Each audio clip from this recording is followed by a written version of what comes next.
Welcome back મિત્રો, ફરીથી એકવાર નવા એપિસોડમાં આપનું ઘણું બધું હાર્દિક સ્વાગત કરું છું. અને આજના એપિસોડમાં આપણે જોવાના છીએ કે નોકરી યા તો ગૃહ ઉદ્યોગ. કહેવાનો મારો ટૂંકમાં સિમ્પલી એટલો જ મતલબ છે કે આજના ટાઈમે નોકરી બિલકુલ જરૂરી છે. મતલબ નોકરી કરવી યા તો પછી ગૃહ ઉદ્યોગ કરવો.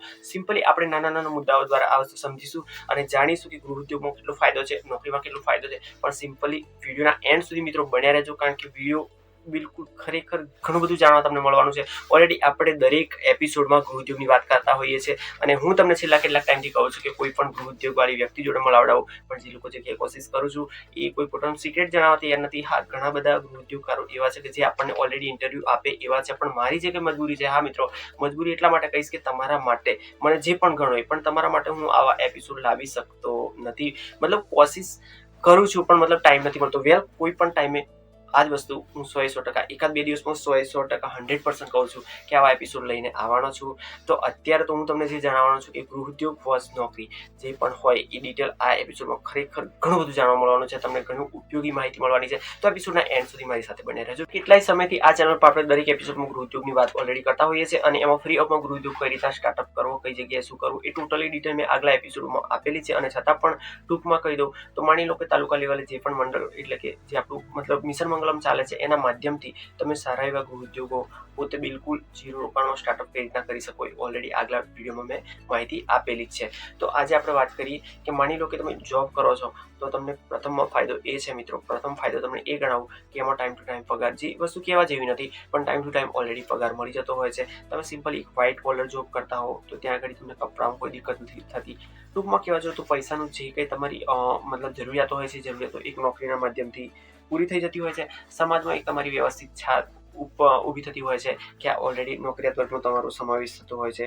એક્સ્ટ્રા એક તકની વાત કરું તો પોતાની જાતને એક એવી રીતના તમે ઇમ્પ્રૂવ કરી શકશો, એક પ્રોફેશનલ રીતે, એક પ્રોફેશનલ પોતાની જાતને લુક આપવા માટે તમને એક નોકરી બિલકુલ જરૂરી થઈ પડશે. તો આ જગ્યાએ નોકરીના જે કંઈ ફાયદાઓ છે એ તો ઓલરેડી મેં તમને કીધા છે, પણ એની સામે આપણને ગૃહ ઉદ્યોગ કરીએ તો કયા ફાયદા છે સિમ્પલી થોડા ઘણા શબ્દોમાં આપણે જોઈ લઈએ. જો ગૃહ ઉદ્યોગ ઓલરેડી કરો છો તો તમારા પર કોઈ જાતનો કોઈનું મતલબ દબાણ નથી રહેતું, તમને મતલબ કોઈ તમારો બોસ નથી રહેતો, તમે પોતે મતલબ બીજાને પણ રોજગારી આપી શકો છો અને કેટલું કમાવું એ તમારા પર ડિપેન્ડ કરે છે. એટલે કહેવા જવું તો તમને આવક એમાં ઘણી બધી દેખાશે અને સિમ્પલી તમે એટલા બધા ફ્રી રહેશો, તમને ટાઈમની આઝાદી રહેશે કે કોઈ દિવસ કામ નથી કરવું તો તમે બિલકુલ ફ્રી અને પોતાનું જે કંઈ મનગમતું સ્થળ છે યા મતલબ પોતાની પસંદગીનો સમય તમે વ્યતીત એક્સ્ટ્રા કરી શકશો. જે મોટા મોટો ફાયદો એ છે કે તમે તમારો પર્સનલ કોઈ ગૃહ ઉદ્યોગ કરશો અને એના માધ્યમથી જો કોઈની રોજગારી તમે પૂરી પાડો છો કે બીજા કોઈને જોબ પર રાખો છો યા તો એને કોઈ પણ પ્રકારનું કામ આપો છો તો ઓલરેડી તમારું જે કંઈ નામ છે એ તો વધશે. એટલે કે પોતાની જે કંઈ કંપની છે કે તમારું જે કંઈ નામ છે, તમારો ધંધો જેના નામથી ચાલે છે ઓલરેડી એક બ્રાન્ડ બની જશે સમય જતાં. એવી રીતના એક સિક્કાની બે બાજુ હોય છે. એવી રીતના આ તો વાત થઈ સારા પાસાની, એટલે કે નોકરી ગણો યા તો ગૃહ ઉદ્યોગ ગણો એના સારા પાસા છે.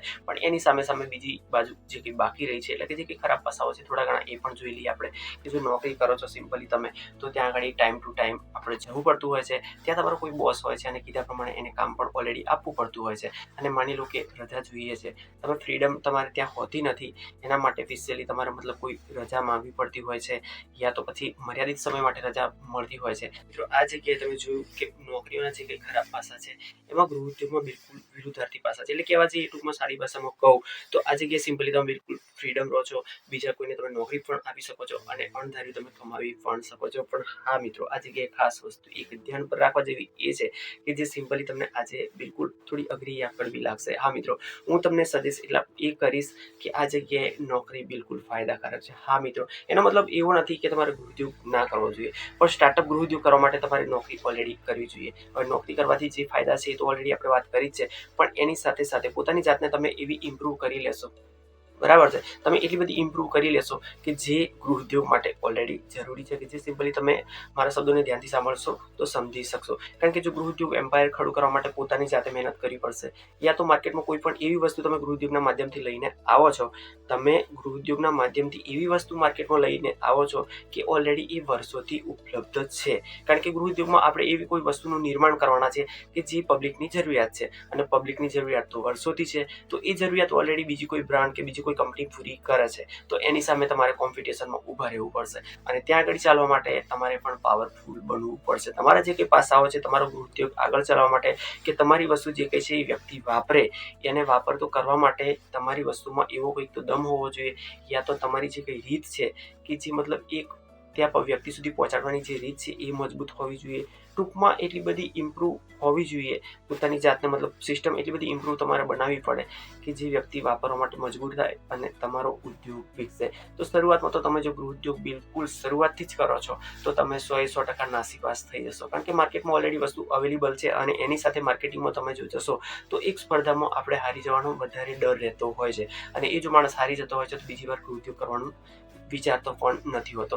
તો આ જગ્યાએ તમને એક વસ્તુ કામ લાગી શકે કે તમને જેવી પણ મળે છે, ઓછી સેલેરી વાળી જો જોબ તમને મળી જતી હોય છે તો ઓલરેડી તમે જોબ એ કરી શકો. અને જોબની સાથે સાથે, હા મિત્રો, આ વસ્તુ ધ્યાન દઈને સાંભળજો કે જોબની સાથે સાથે તમે જે કંઈ બાકીનો ટાઈમ બચે છે, એટલે માની લો કે તમારી જોબ ફર્સ્ટ શિફ્ટ હોઈ શકે, સેકન્ડ શિફ્ટ હોઈ શકે, યા તો જનરલ શિફ્ટ હોઈ શકે, જેમાં સિમ્પલી તમે 10 વાગ્યા 9 વાગે જાઓ છો અને રિટર્ન જો 5-6 વાગે આવી જાઓ છો, તો બાકીનો જે ટાઈમ છે એમાં તમે કોઈ ગૃહ ઉદ્યોગ ડેવલપ કરી શકો. અને એ ડેવલપ એવો ધીમે ધીમે કરશો કે જેમાં તમારી જોડે ટાઈમ બિલકુલ ઓછો હોય છે, અને જ્યારે માણસને ટાઈમ ઓછો હોય છે ત્યારે કોઈ પણ વસ્તુ તૈયાર કરવાની હોય તો એ સમય દરમિયાન એ કરી લેતો હોય છે, એટલે કે એને સમયનું મૂલ્યાંકન હોય છે.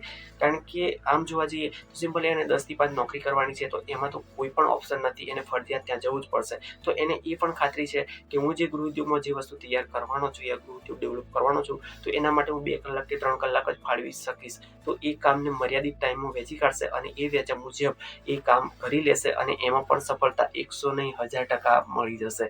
તો એ ગૃહ ઉદ્યોગ કરવા માટે તમને શરૂઆત તો કોઈ નોકરી જો તમને મળતી હોય નાની અમથી, કોઈ પણ જગ્યાએ દુકાનમાં જઈ અને જોબ મળતી હોય, ટૂંકમાં કહેવાનો મતલબ કે કોઈ મતલબ કરિયાણાની દુકાન છે યા તો પછી કોઈ કાપડની દુકાન છે, કોઈ પણ જગ્યાએ તમારા એરિયા પ્રમાણે તમને જો કોઈ પણ જગ્યાએ નોકરી મળે છે ઓછી સેલેરીની, તો ત્યાંથી તમને એક એક્સપિરિયન્સ પણ મળશે. પગાર તો તમને ના જેવો મળશે પણ એની સાથે સાથે એક્સપિરિયન્સ એટલો મહત્વનો મળશે કે ઘણા બધા લોકો સાથે મળવાનો, વ્યક્તિગત મળવાનો પણ એક એવો મતલબ ઓપ્શન મળશે કે જેના માધ્યમથી તમે ઘણું બધું શીખી પણ શકશો, કે ત્યાં આગળ તમારી જોડે પબ્લિક જે આવશે એ ઓલરેડી આવા ગૃહ ઉદ્યોગ કર્યા પણ હશે કે જે તમારા જીવનમાં જરૂરી છે એ વસ્તુઓ ત્યાંથી તમને મળી જશે.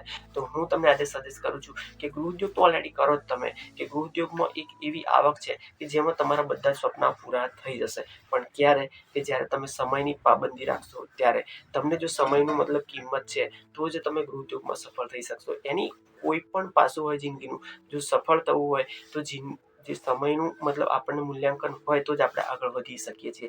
અને આપણી જોડે બેભાગ સમય એટલે કે સવારના 24 કલાક ટૂંકમાં આપણે ફ્રી હોઈએ છીએ અને ગૃહ ઉદ્યોગ કરવો છે તો આપણે બને ત્યાં સુધી સક્સેસફુલ ના જ રહી શકીએ. કારણ કે આ મારો પોતાનો એક્સપિરિયન્સ છે મિત્રો, અને હું પણ પોતે વિચારું છું કે ઓલરેડી મેં જોબમાં ટ્રાય કર્યો છે અને ઇન્ટરવ્યૂ થયા પછી કદાચ મને જોબ મળી પણ ગઈ છે, અને એ હું જઉં તો એના માધ્યમથી, એટલે કહેવાનો મતલબ છે કે જે નોકરીનો સમય હોય એ દરમિયાન આપણે નોકરી જ કરવાની હોય તો બાકી જે સમય બચે એનો આપણને સદુપયોગ કરતા આવડી જશે, અને એ સમયનો સદુપયોગ કરી અને આપણે પોતાનો જે કંઈ ગૃહ ઉદ્યોગ છે એનો ઓલરેડી વિકાસ કરી શકીએ. અને ત્યારે જ આપણને ટાઈમની કિંમત થતી હોય છે, પૈસાની કિંમત થતી હોય છે એક્સ્ટ્રા.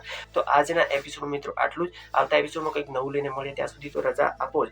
પણ એ પહેલા મિત્રો એટલું કહી દઉં કે તમને જે કે ગૃહ ઉદ્યોગના વિડીયો જોયા છે ઓલરેડી, હવે હું મતલબ આ વસ્તુ કલેક્શન કરી શકીશ, કારણ કે જે જોબ માટેની મેં રિક્વાયરમેન્ટ હતી ત્યાં આગળ ઓલરેડી હું પોતે જવાનો છું. તો એના માધ્યમથી રસ્તામાં મને જે પણ ગૃહ ઉદ્યોગકારો મળે છે કે જે સિમ્પલી નાના ગૃહ ઉદ્યોગો કરે છે તો એ લોકોની મુલાકાત લઈશું અને ઓલરેડી તમારા સુધી પહોંચાડવાની 100% હું કોશિશ કરીશ.